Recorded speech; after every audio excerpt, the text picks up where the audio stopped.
We talk about an endless procession of teachable moments that are produced by the playing field. Every practice, every game, there are opportunities to teach life lessons like resilience, team play, mental toughness, self-control, many other things. The problem is that many of those opportunities are lost because coaches and parents are blind to them. And that's really what Positive Coaching Alliance is all about, is to use the vast infrastructure of youth sports to create better competitors and better people. It's a great pleasure for me at this point to introduce Alexi Lalas. We're talking to a soccer audience today, so doesn't need much introduction, but he was a star of the 1994 U.S. Men's World Cup team, first modern-era American to play in the Italian Serie A, inducted to the National Soccer Hall of Fame in 2006, ESPN and ABC sports analyst, executive with the San Jose Earthquakes, where Alexi and I first met each other, the Red Bulls and the Galaxy, and a member of Positive Coaching Alliance's National Advisory Board.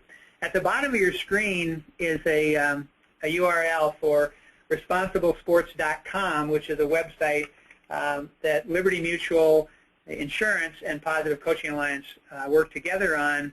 And I did a podcast with Alexi several years ago so if you want to learn more about his background in life, you can go to that. Actually, you can just go to responsiblesports.com, and then on the left there will be a click for media library. But that podcast is definitely worth listening to. Also, a transcript is at that place. So let me just welcome Alexi. Thank you for joining us. My pleasure, Jim. It's always a pleasure to talk with you and about a subject that is near and dear to my heart. You know, I got up this morning and big headline in the paper about U.S. victory over Italy. Could you kind of put that in perspective? How big a deal is that? It's historic.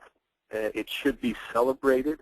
It doesn't necessarily mean that we're going to go out and win the World Cup tomorrow, but I think that it shows progress and it's fun. And yesterday was a good day for soccer. My job with ESPN is not to be a cheerleader. It's also to give some perspective and some context. And so I look at this as a wonderful moment, but plenty of work to do. And the real challenge for the United States national team will come in a few years when they qualify, hopefully, for the next World Cup, which is going to be played in Brazil in 2014.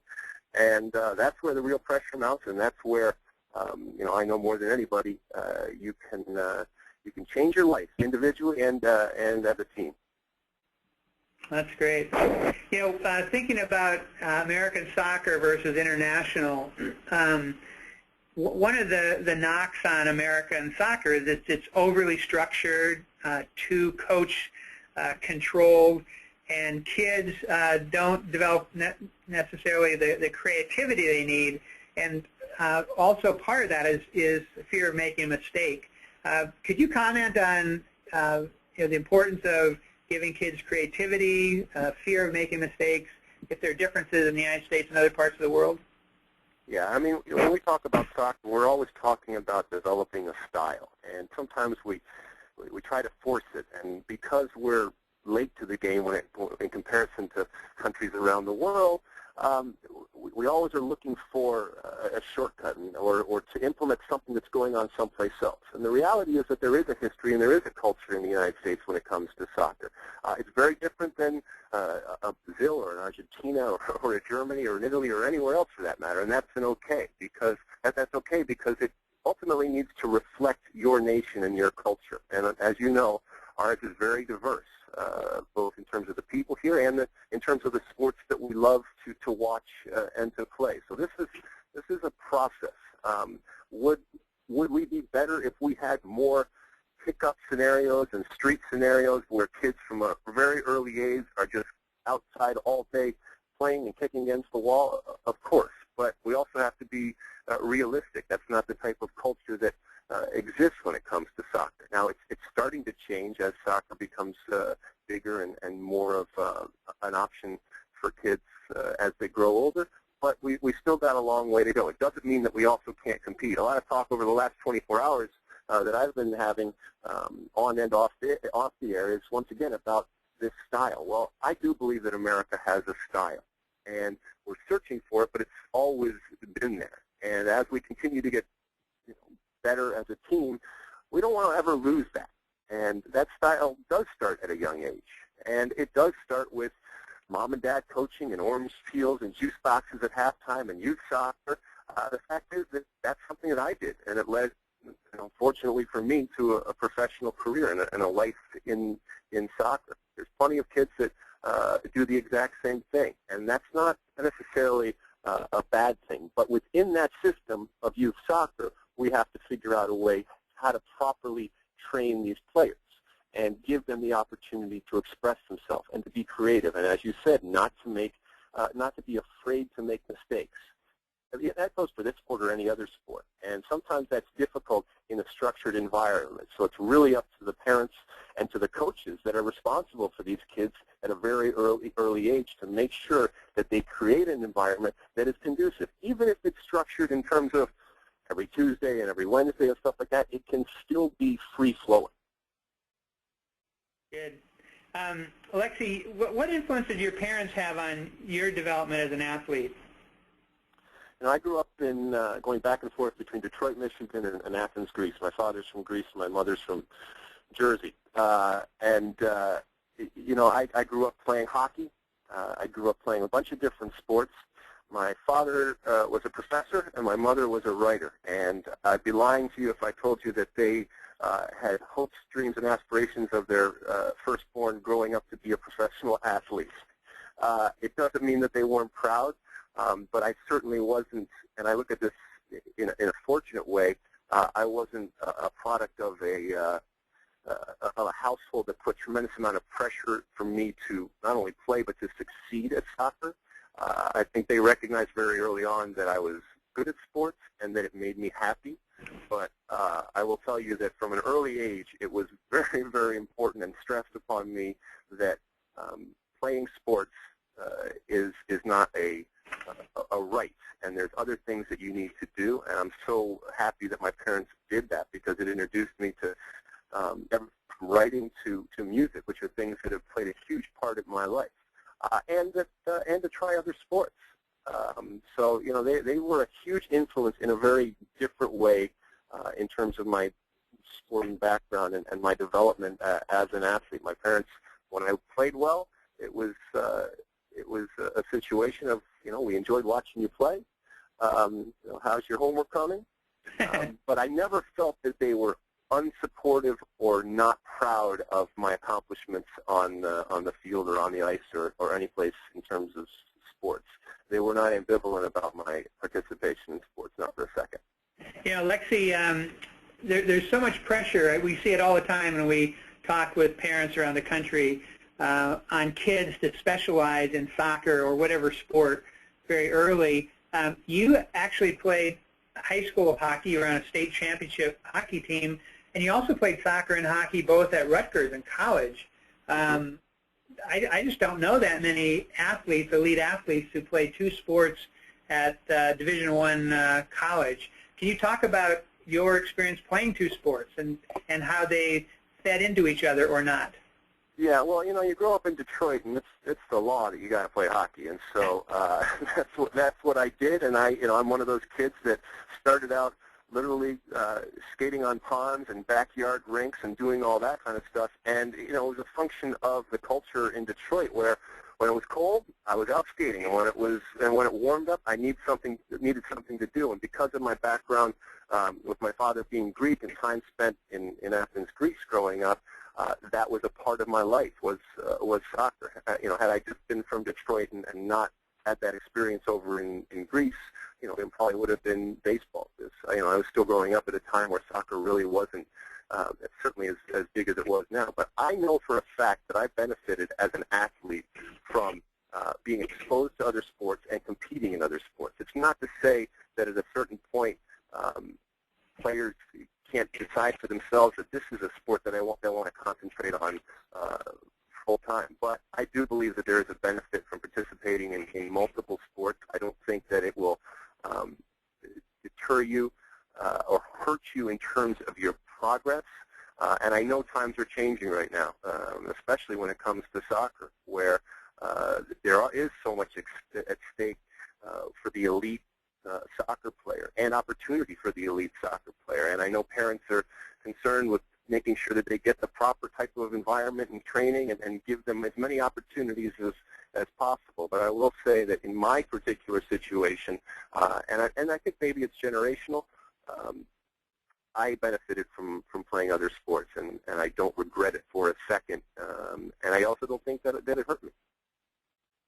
You know, you got kids. I think your daughter may be 6 now. Yep. I have a 6-year-old daughter and a 3-year-old boy, and they, from an early age, have been exposed to more soccer, at least on television and live, than any 6 and 3-year-old ever should be. And they want absolutely nothing to do with soccer. At least they wanted nothing to do with soccer. However, a couple months ago, my daughter finally came in and said, "Dad, I think I'd like to play soccer." And I never, pushed her or told her that she had to play. She knows a little bit about my background in soccer, and obviously sees me on television talking about soccer. But it was not something that she was interested in, and that was fine with me. But she's come to me and said she wants to play, and so, I'm in the position that a lot of parents are. How do you start your kids off playing soccer? And, AYSO and all these different leagues, and I've started her off very, very slowly. She plays a little bit of indoor, just getting a feel for what it is to kick the ball and to play pickup soccer. She's the only girl on an all-boys team, and she enjoys it, and that's obviously the most important thing for any sport and for any kid. That's great that she came to that decision on her own. I heard Peyton Manning speak many years ago when he was first starting out in the NFL, and he was talking about his dad, and he said his dad, Archie Manning, also an NFL quarterback, had told him, if you want me to teach you about being a quarterback, I'll do that, but you have to ask. Yep. That put the impetus on Peyton. And, of course, so when his dad came home, it's like, come on, let's go out and throw the ball around. I think that's just a nice dynamic rather than a parent being on the kid to go out and practice. The kid wants the parent to come out and play with him.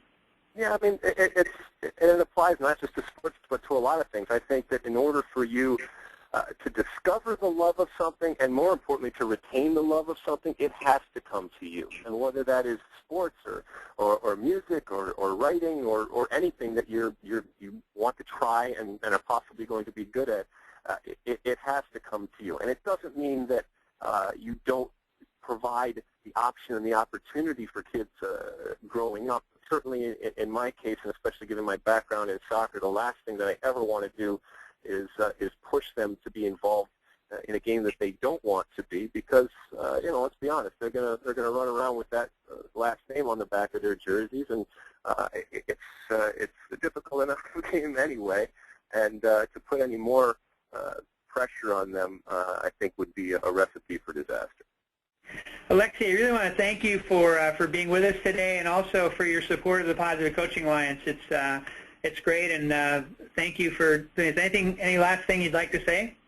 Well, Jim, we've been together for a number of years now, and it's as I said at the start of this call, it's something that's near and dear to my heart, because I see so many parents and I see so many coaches, and I will be fair. I think it is improving. So I think PCA and what you are doing is making a difference, and I think parents do recognize that the role that they play in the development of a young athlete, regardless of whatever sport we're talking.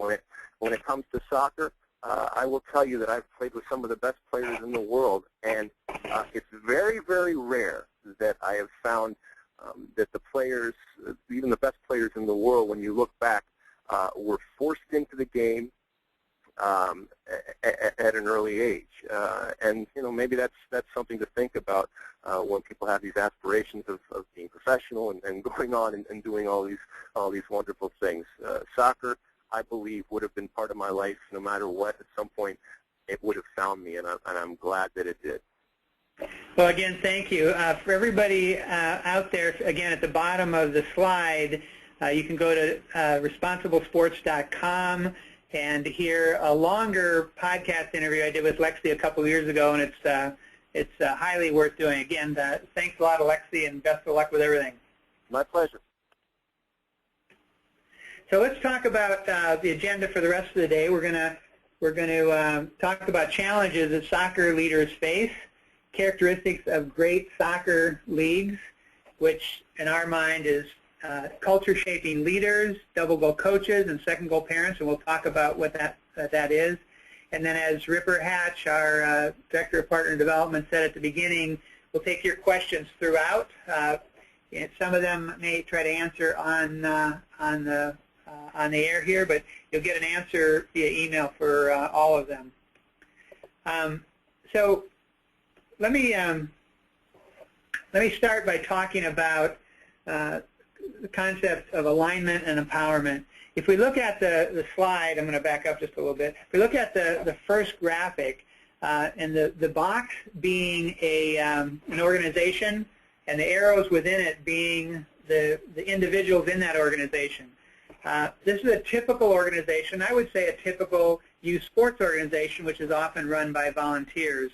So those individuals are not there for all the same reasons. What typically happens then is that, especially if we're talking about coaches and volunteer coaches, they're given, a team, a practice schedule, and go out there and do what you do as the coaches.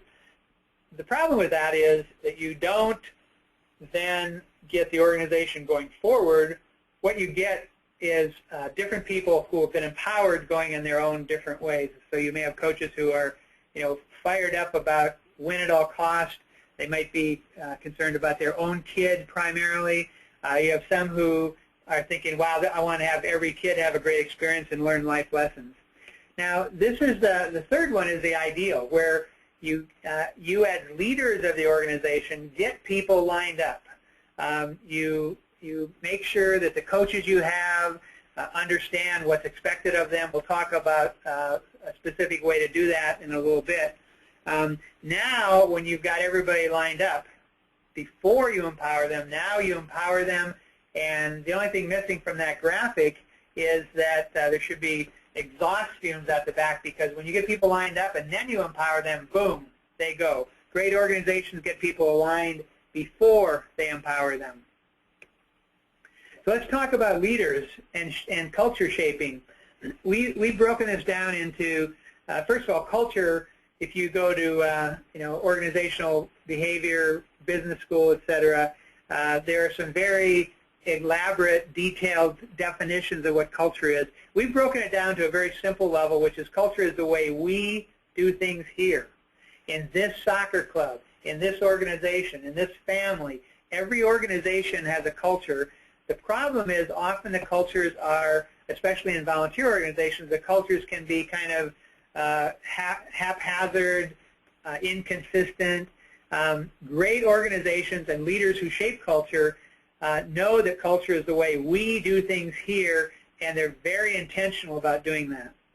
The 3 steps for leaders in shaping culture, the first one is what we call setting the table through message bombardment. I like to ask people, if you got invited to the dinner at the White House, would you behave differently? Would you dress differently? Would you be more concerned about your table manners than if you go down to the local drive-in to have a burger after the game? The way we set the table for our organization helps determine how people behave. If you are invited to dinner with the president, you're gonna be on your best behavior.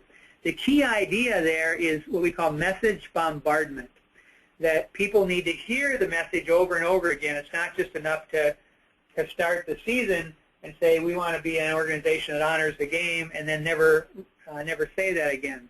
So message bombardment, people hear the same messages over and over and over again about what's expected of them. So setting the table so people understand what's expected. Then the second part of shaping culture is what we call fixing broken windows.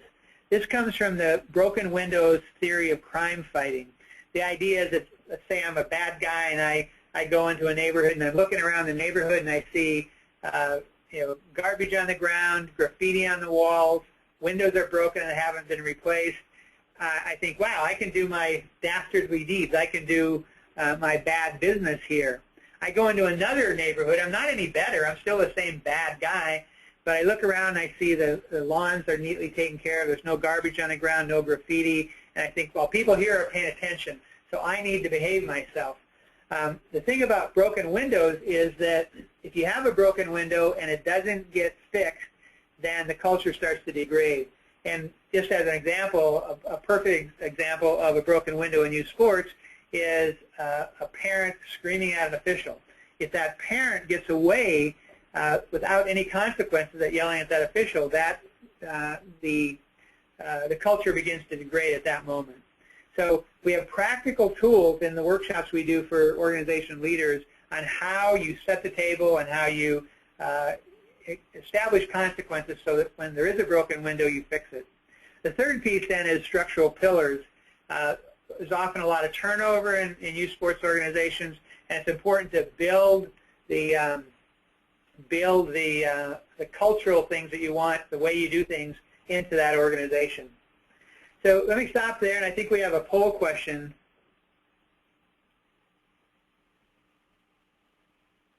All right. What is the most important improvement you would like to see in your organization? And you can select all that apply. So improved coaching, improved behavior, athletes having more fun, athletes and teams performing better, or all of the above. Please take a moment.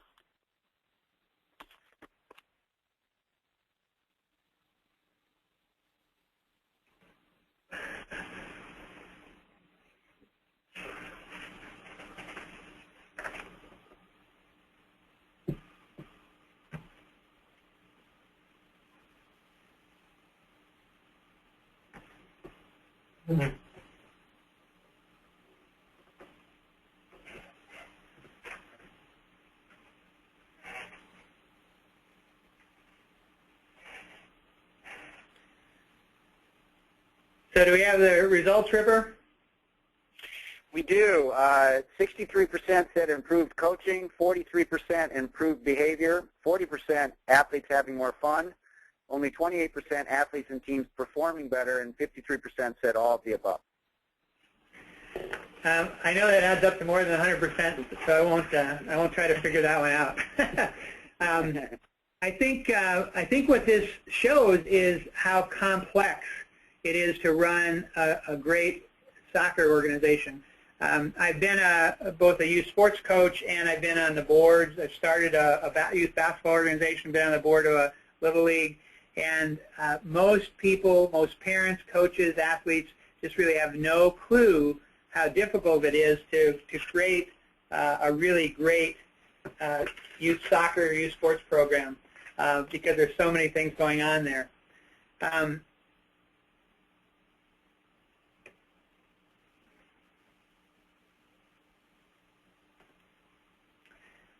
So let's talk about the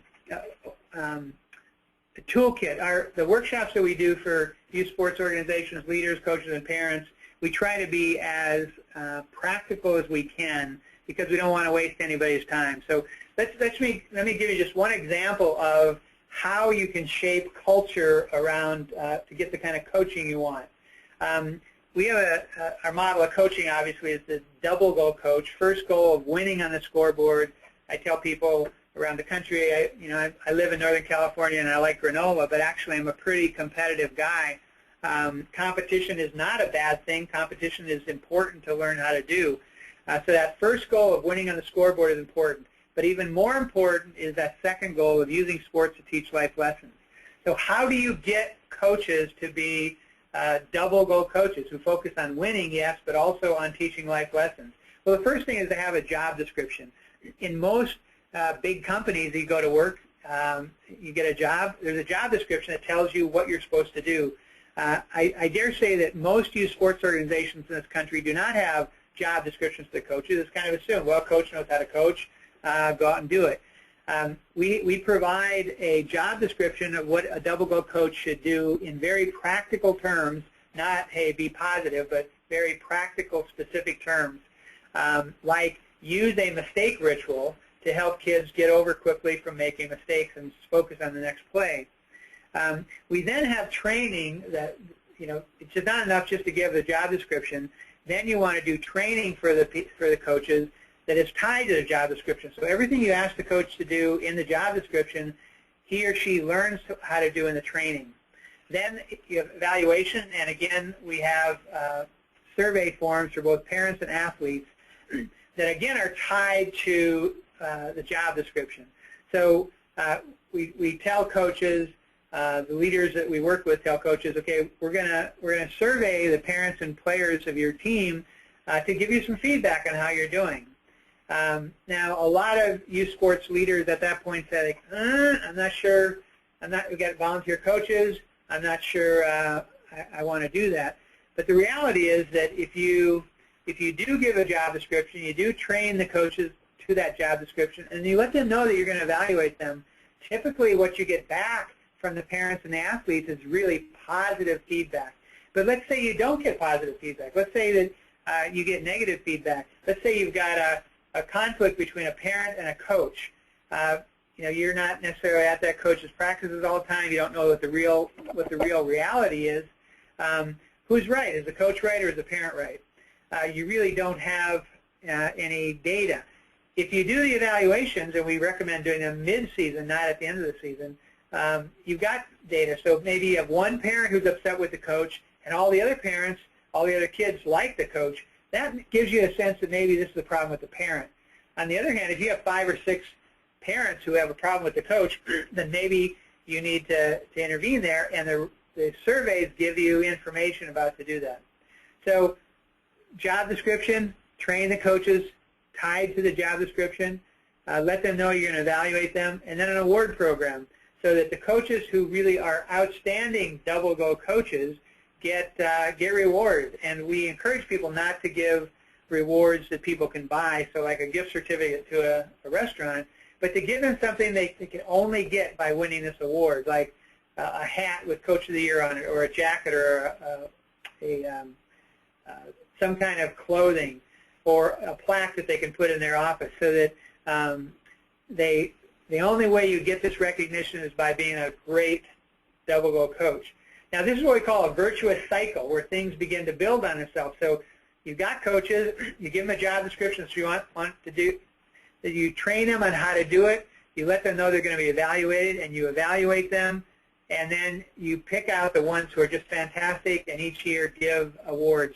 And that virtuous cycle then builds on itself, and you get positive coaching throughout your organization. Ripper, you want to read this message? Yes. It's from Beth Smith, the Executive Director of Emerald Kids Sports Soccer in Eugene, Oregon. The Double Goal Coaching course provides our coaches in the community with a common language, a common culture, and a consistent message about not only how to win on the field, but as importantly, how to win in life using the lessons learned through team sport. So that's what we're really talking about, is getting consistent behavior from the coaches, teaching kids how to compete and win, but also life lessons, making them better people. Now, the hard truth about organizational culture is you get the dominant culture, and we talked about that with Alexi Lalas at the beginning of this thing. The dominant culture in youth sports is win at all costs, because that's what comes down from professional sports and elite college sports. And sooner or later, that win at all cost culture will bite you as a leader of an organization unless you systematically and thoughtfully build your own positive culture and defend it.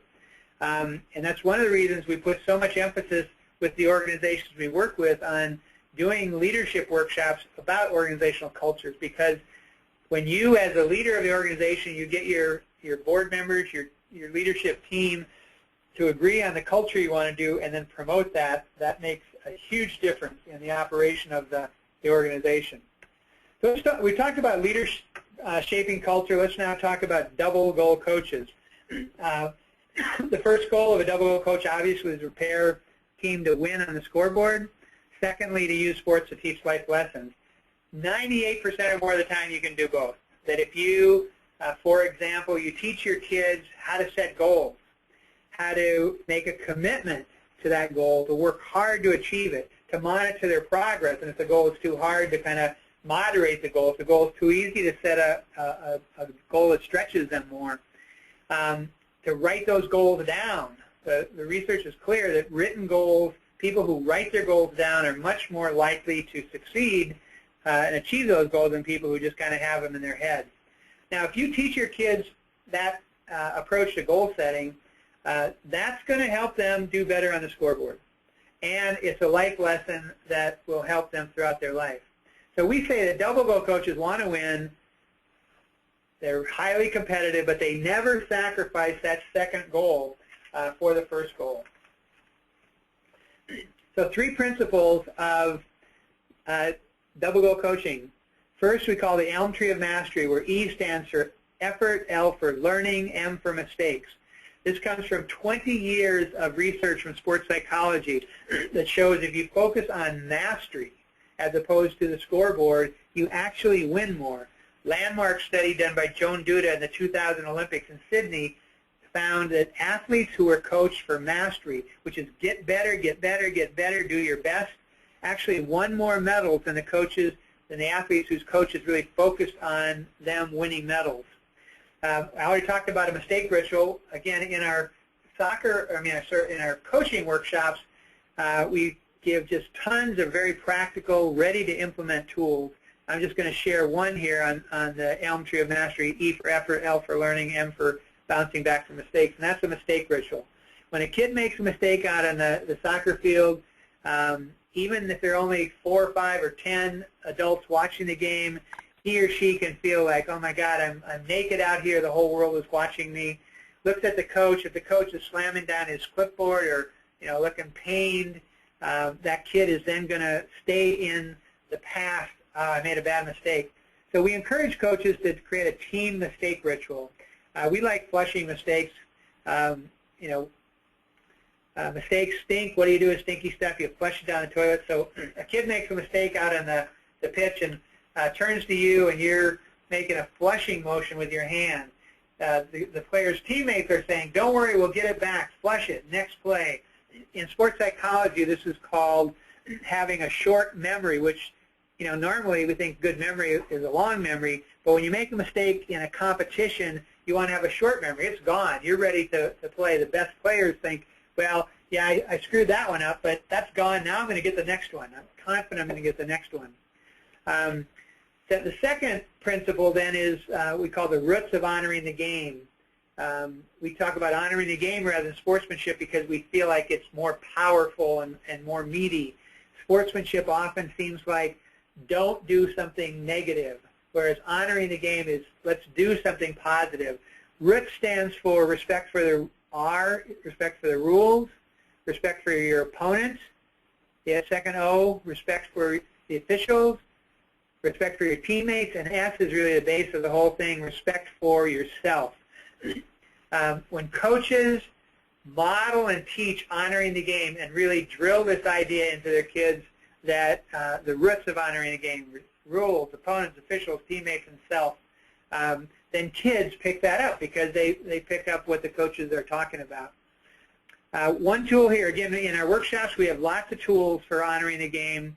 I'm just going to share one, and that is to drill and practice.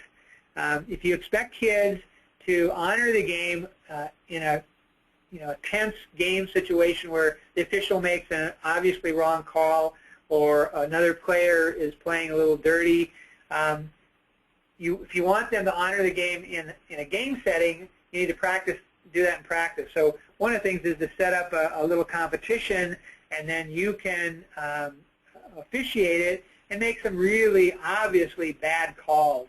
And when a kid who is deprived of a play by that call gets upset, that's a teachable moment. It's an opportunity for you to talk with that kid about, hey, are you ever going to have a situation in a game where a call goes against you? Well, yeah. Are you going to lose your cool in a game the way you did in practice just now? No. So you get the kids set up so they understand that things are going to go against them, but they honor the game anyway. The third part of double goal coaching is what we call filling emotional tanks. Simple concept and incredibly powerful. The emotional tank that kids have, actually all of us have, is like the gas tank in a car. When your emotional tank is empty, just like your gas tank is empty, you can't go very far. When your emotional tank is full, you can handle adversity. So we've got some people who want to ask questions. What you should do is look at the question box at the bottom of your screen and type that in and submit it, and I'll answer some of them on the air, and we'll make sure every one of you gets an answer via email before we're done here. So again, and Ripper, if you've got a question you want me to answer, let me know. Just to recap then, double goal coaches coach for mastery. They let the scoreboard flow out of doing it right. They model and teach honoring the game, and they fill their players' emotional tanks so those kids cannot wait to come to practice. I think we might have a poll question. Is that right, Ripper? Yes, it is. And before I start that poll, thanks for that good recap of the double goal coach, Jim. I can tell you as a manager of a sales team, I use all those items pretty much every week at managing people as adults too. So terrific thing as a life lesson. Do your coaches see themselves as character educators who take advantage of teachable moments to teach life lessons?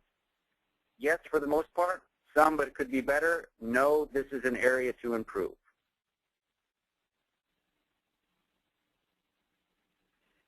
Yeah, I think while people are answering that, one of the pressures in a win-at-all-cost society is that that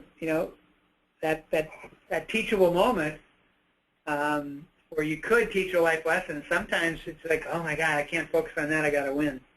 So my sympathy goes out to coaches trying to do this, but that's what sports is really all about. Jim, we did get a question from someone. What types of emotions are important for peers to help out with?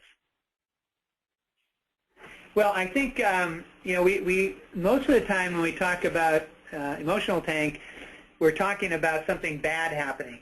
So a kid makes a mistake, telling him to flush it can actually be a tank filler, or somebody is discouraged about something. They may come to practice having all kinds of problems at home or in school that the coach doesn't even know about.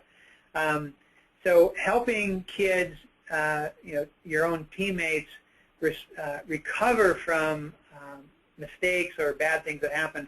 But I think the other side of it is just as important, and that is, to celebrate. When a kid makes a great play, to other kids to go over and celebrate with them. So it's not just helping recover from the bad things, but also really celebrating the good things and using that momentum to continue playing.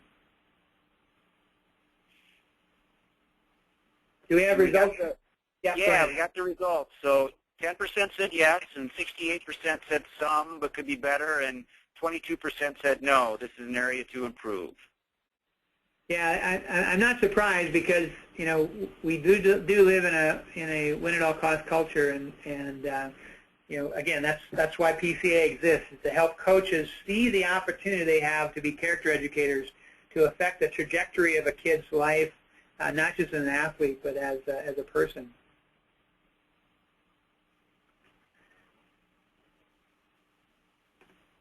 Okay, so we talked about leaders who shape culture. We talked about coaches who, double goal coaches. When we do workshops for parents, I like to ask them, okay, now that you understand what a double goal coach is, winning on the scoreboard and using sports to teach life lessons, should parents be double goal? And they all go, it's unfair, it's a trick question. They all go, yeah, and I say, no, actually. There are two groups of people who own the scoreboard. Who are they? And the parents get it right away. It's the coaches and the kids. It's not the parents unless that parent is also a coach. So we say we want parents to be second goal parents. Let the coaches and the kids focus on that first goal of the scoreboard. You have a much more important job, and that is to focus on the life lessons piece. So don't be coaching on the sidelines. Your kid has an open net in front of him and kicks the ball over the net so he doesn't score. Let your son or daughter's coaches coach and get the feedback there, you can have a conversation, a second goal conversation with your child. You know, I bet you may have been, I bet you were disappointed that you didn't score when you had that open goal. But you know, and this is actually a tool we teach parents and coaches. You're the kind of people who, you're the kind of person who statement. You know, I'm sure you were disappointed about that, but you know, one of the things I like about you is that you're the kind of person who, and then you fill in the blank, who doesn't give up easily, who will come back and try even harder, who doesn't get discouraged when you make a mistake.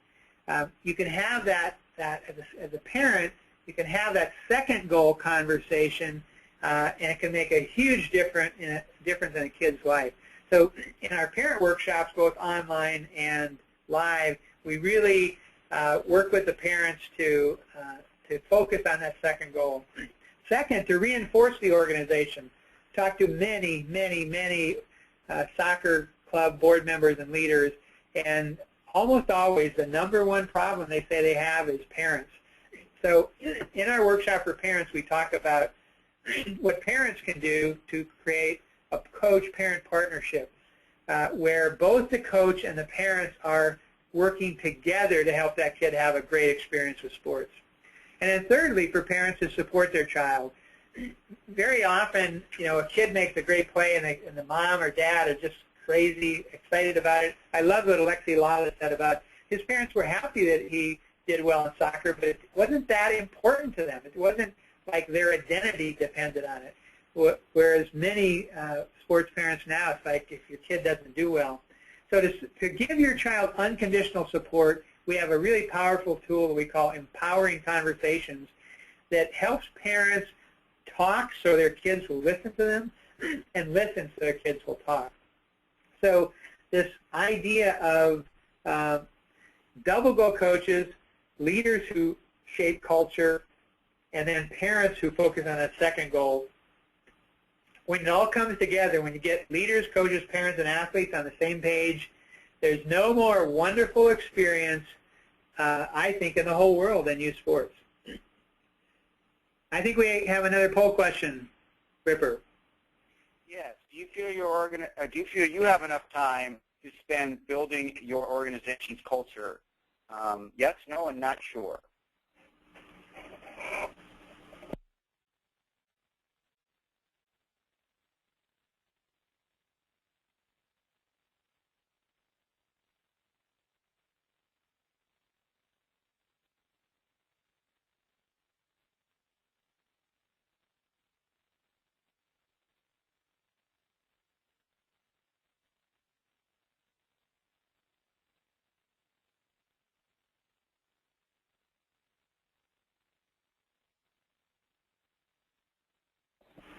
Yeah, Ripper, we got a question here from Russ Evans. He says, it's so important that coaches remember at all times they are teachers, and often more by example than direct instruction. Very true, Russ.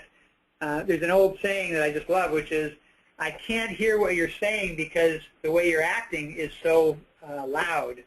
Kids, kids see the way adults act, and what we want to do is bring our actions and our words together. And you're right, the best coaches are teachers, and never forget that. The results, Jim, which is good for 39% feel they do have enough time, 37% feel challenged and say no to that question, and then 24% aren't sure. So over 50% still they don't quite have enough time to spend building an organization's culture. Yeah, I think it's not so much having enough time, but making it a priority. You know, Positive Coaching Alliance, the organization I started 13 some years ago, we're going around the country telling people about culture and encouraging people to spend more time on culture. And I have to say, if I answered that question, I wouldn't say yes, I'm spending enough time on it, because it's always something that you want to keep focusing on, because the outside world, the larger dominant culture undercuts so much of what we're trying to do here.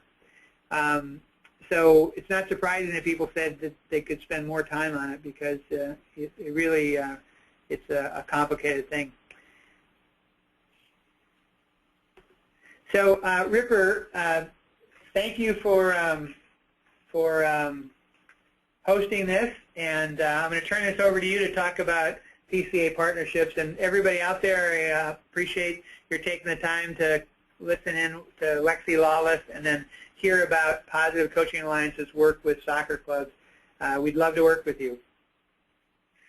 Thanks very much, Jim, and great job, and appreciate all the insight, and it's always enjoyable to hear it, and we get to go to workshops and see our trainers at work, and it's always great to hear from the original trainer here, Jim Thompson. So thanks, Jim.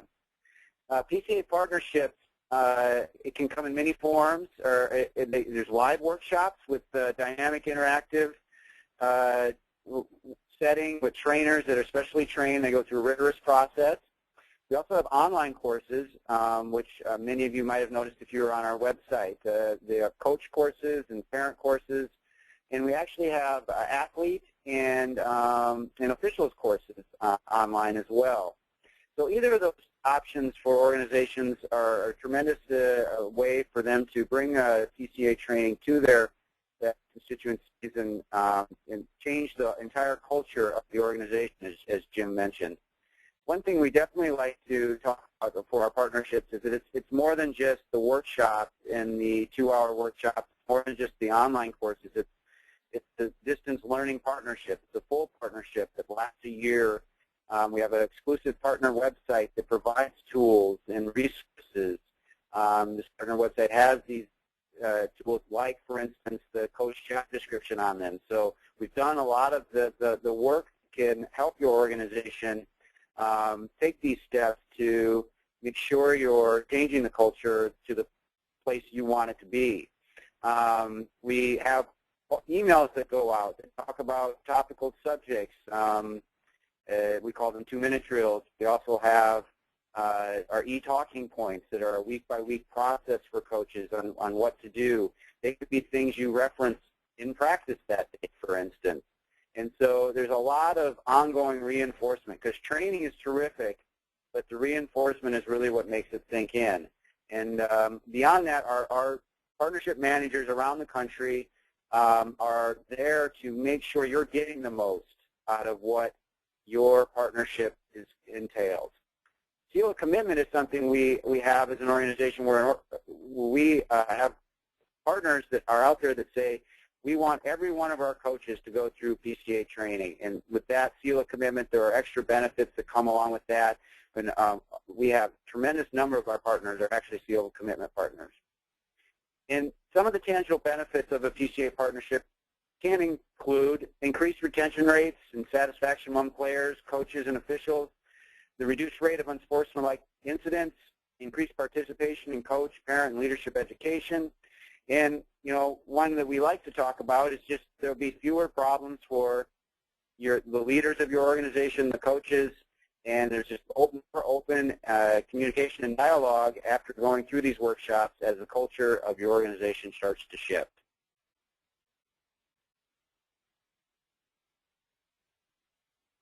So thank you, everybody, for joining the call today. I think we have one more poll question for everybody. Are you interested in finding out more? It's a pretty easy one to answer.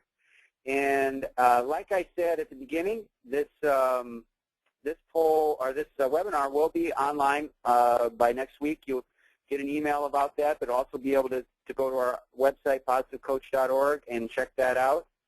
And it is a very easy thing to look at. It's on YouTube, and everybody would, you can forward that link, and people can check it out. So once again, thank you, everybody, for your questions. We'll make sure we try and get all of them answered before, so we'll leave the webinar open here for a little while and answer some questions that you may have, and we'll also be definitely willing to answer via email, which you should have our email on the screen there. So thank you, everybody.